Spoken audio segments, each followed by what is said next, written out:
So in just under a month, I'm going to turn 29 years old. And that feels really weird to say because 29 is almost 30, and 30 is like a full grown ass adult. And I certainly don't feel like a full grown ass adult, but I guess I am one, and I'm about to turn 29, and it just feels weird. 29 is also a weird age because it's like you're old enough that people expect you to have your shit together and be mature and responsible and, career driven and all of these things, but you're still also young. You're still, in your 20s, and you're still a young person, and the other side of society, encourages you to get out in the world and explore and enjoy life and not take things too seriously. 29 is kind of right in the midpoint. It's like you're kind of getting old for that kind of thing, but you're also not.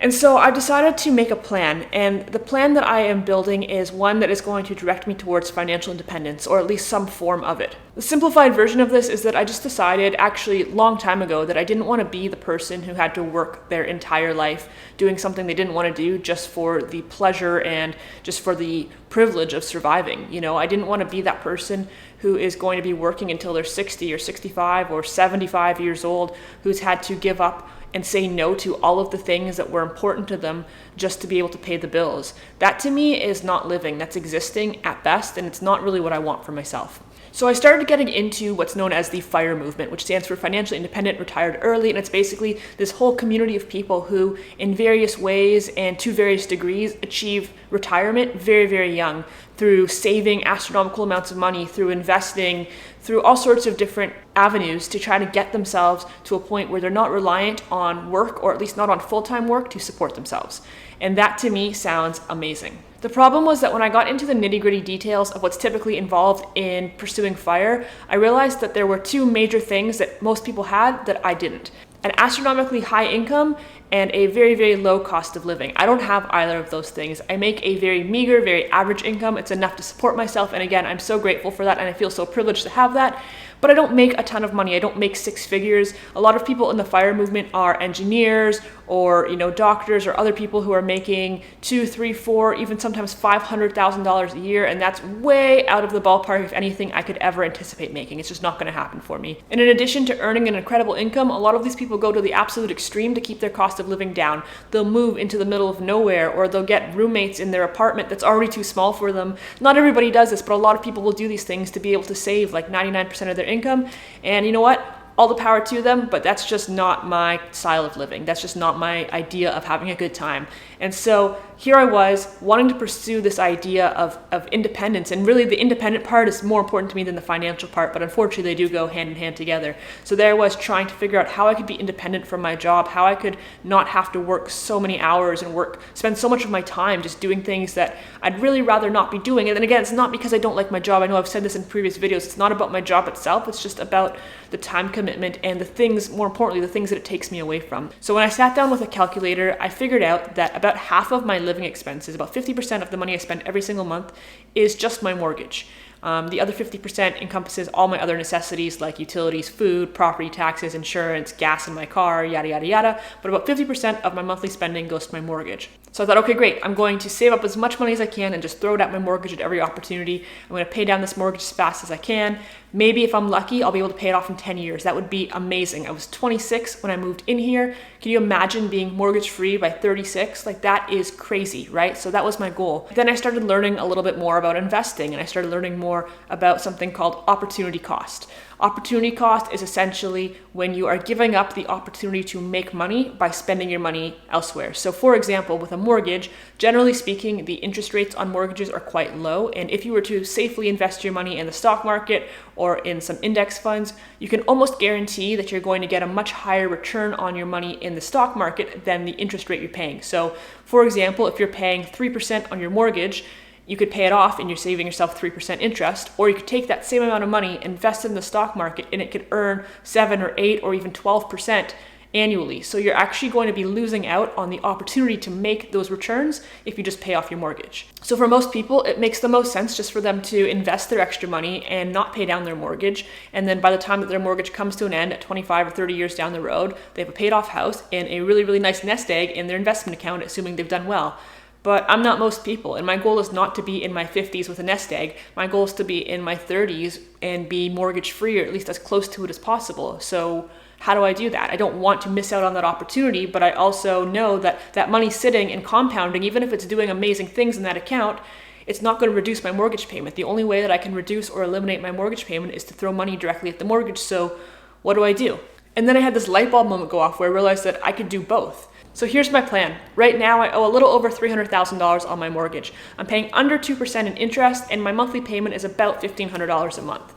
Paying less than 2% interest is crazy, by the way. That means that the vast majority of my payment every month goes towards the principal because inflation in itself is more than 2%. So I'm basically borrowing money from the bank for free and paying that down quicker to save interest while I could be earning 7 or 10 or even 12% returns on my investments would make no sense. That would be a very hefty opportunity cost. I invest predominantly in index funds, a couple individual stocks, but generally pretty safe stuff.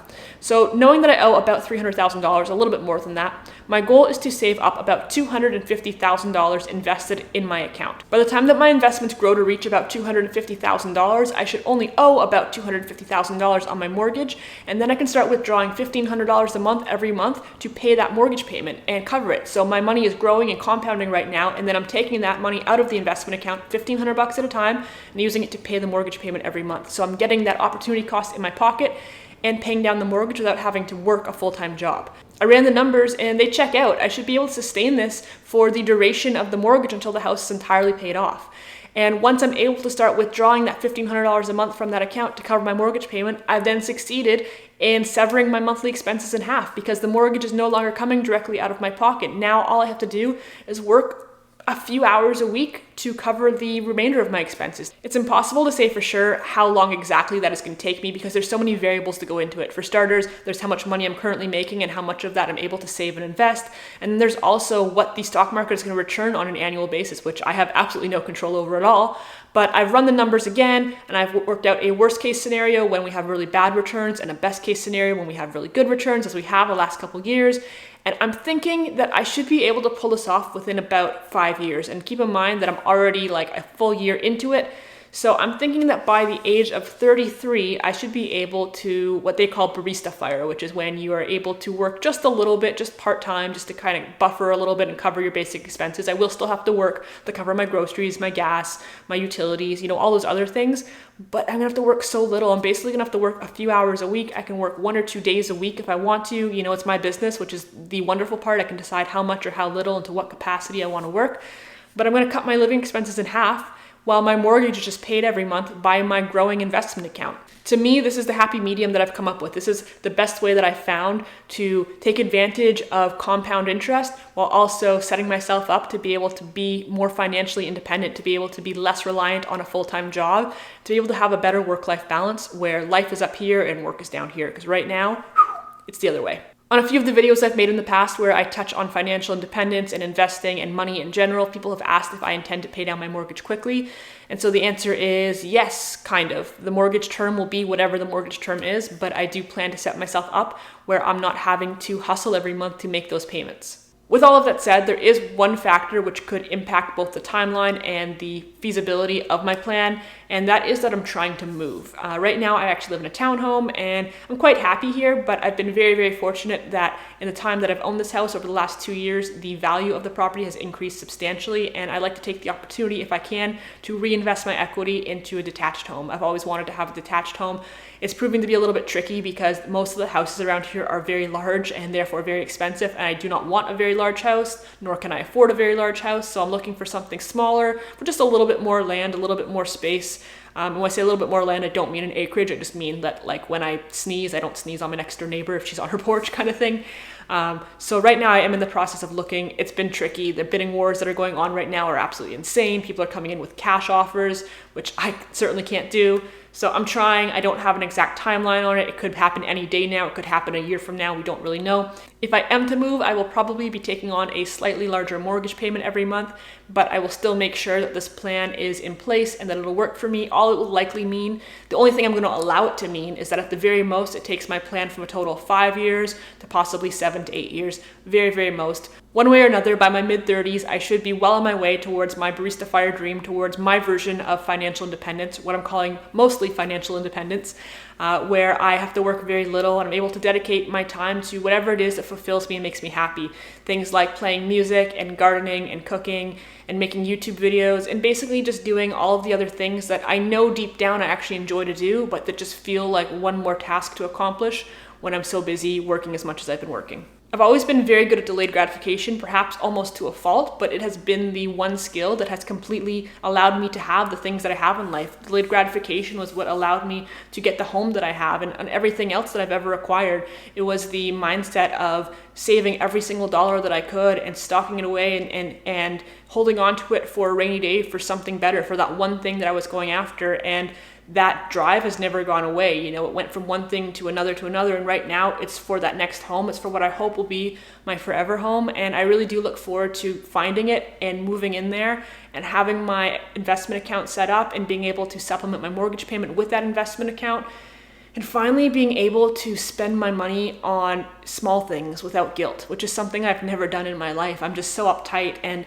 I'm so focused. I get tunnel vision when there's something big that I'm going after, and I don't allow myself to enjoy the small pleasures of life. So I really do look forward to a point where, if I decide that I want to buy something a little bit extravagant or something that's, a little bit off the cuff, I can decide that it's worth me picking up an extra, 1 or 2 or 3 hours of work, whatever I have to do to pay for that one thing. But then I no longer feel like I'm chasing after a dream, or that I'm no longer chasing after something big, and I can just relax and just enjoy my life and buy the small things that I never have. Since I moved in here 2 years ago, I have been thinking about buying a record player. Something that on the grand scale of life is quite small, would probably cost me a few $100s for the record player, the speakers, the cabinet, all of that. And I keep denying myself the ability to do that because I go, you know what? You spend $500, you spend $1,000 on that. That's money that you could put towards that house that you want. That's money that you could put towards, your investment so you can retire. It's always something else. And I really do look forward to getting to the point in the next few years where my mindset is able to shift and able to change, or hopefully that I allow myself to relax a little bit financially. I hope you guys enjoyed this video. I hope you found it a little bit informative or a little bit educational or even just a little bit interesting. If you did, please go ahead and hit the like button. I really appreciate every like that my videos get. I appreciate all of you for sticking by and watching me blab on about things. By all means, leave me a comment down below and let me know your thoughts on my plan. If you have a better idea, I would absolutely love to hear it. If you have any criticisms or anything that I should be aware of or watch out for, please, of course, feel free to let me know those things as well. If you haven't subscribed already, please do so. I would really appreciate that as well. Other than that, thank you guys so much for watching as always, and I will see you in the next video.